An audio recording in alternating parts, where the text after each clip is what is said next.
C'est l'erreur qui pourrait tout embraser. Les Émirats arabes unis pensaient jouer la sécurité, mais un mauvais calcul stratégique vient de déclencher la fureur de Téhéran. Maintenant, l'Iran demande l'évacuation immédiate des ports et de docks de ce pays. Mais une question se pose. Pourquoi les États-Unis ont-ils laissé leurs alliés dans cette position impossible?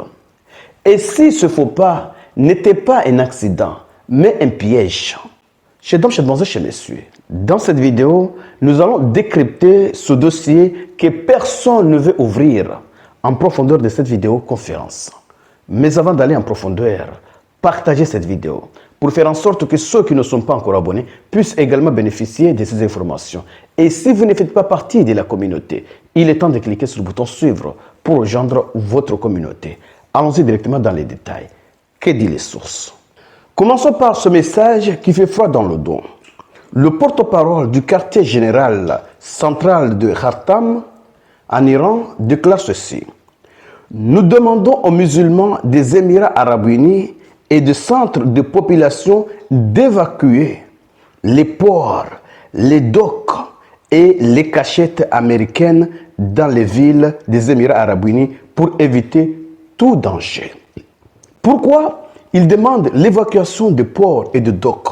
Vous allez le comprendre maintenant. Le ministre iranien des Affaires étrangères a déclaré ceci. La nuit dernière, ils ont attaqué l'île de Harg et l'île d'Abu Moussa avec le système de roquettes d'artillerie IMAR, comme ils l'appellent, qui est un système de roquettes à courte portée. Qu'est-ce que cela signifie? Ils ont utilisé un système d'artillerie pour frapper une île iranienne. Et parmi ces îles que je viens de citer, l'une d'entre elles exporte au moins 90% du pétrole iranien. Donc, c'est vraiment une île stratégique pour l'Iran.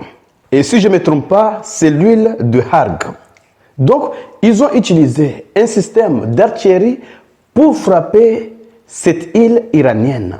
Donc, ce système a été installé dans un pays voisin. C'est de cela qu'il s'agit. Et ils l'ont fait depuis le territoire de nos voisins.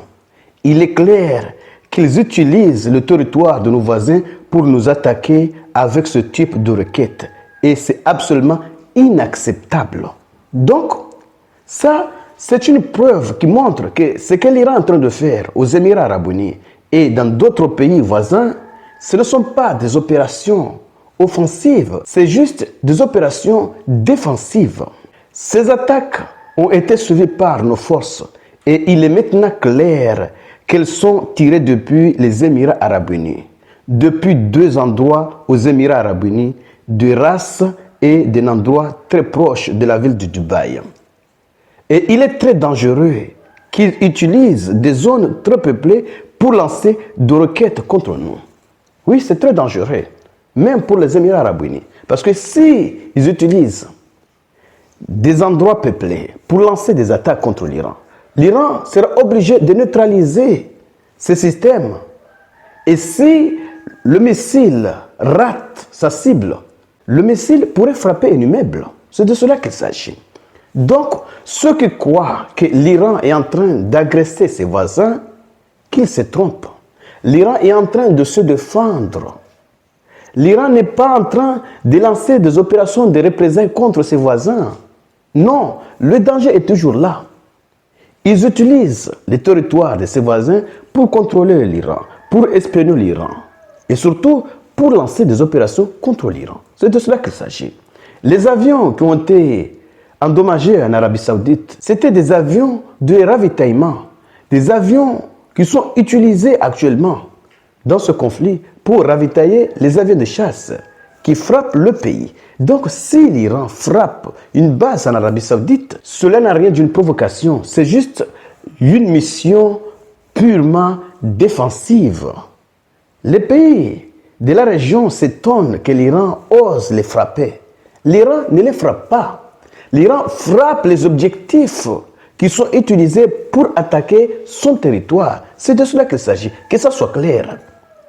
Et maintenant, les Émirats arabes unis viennent de commettre une grave erreur en laissant les États-Unis utiliser son territoire pour frapper directement l'Iran.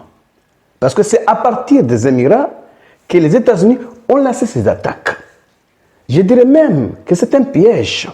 Oui, cette attaque complique la position des Émirats, même si les Émirats arabes unis ne s'est pas déclaré officiellement en conflit contre l'Iran, mais maintenant l'Iran est obligé d'accentuer ses frappes.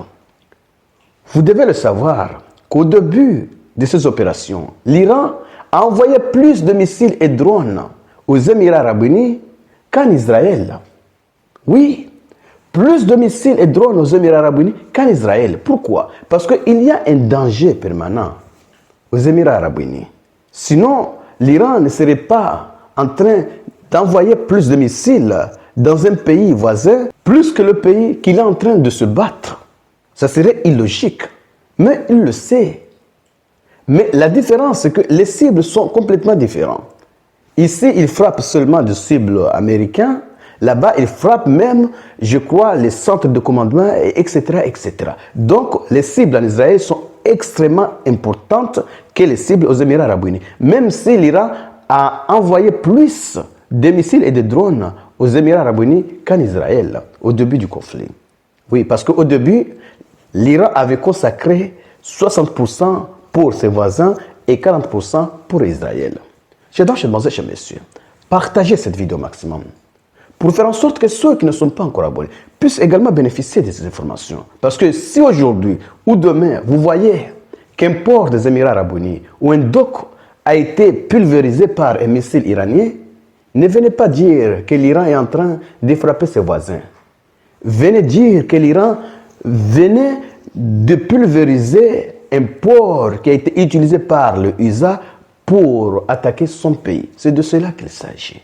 Chers amis, partagez cette vidéo et surtout, restez connectés pour la suite des événements. Merci.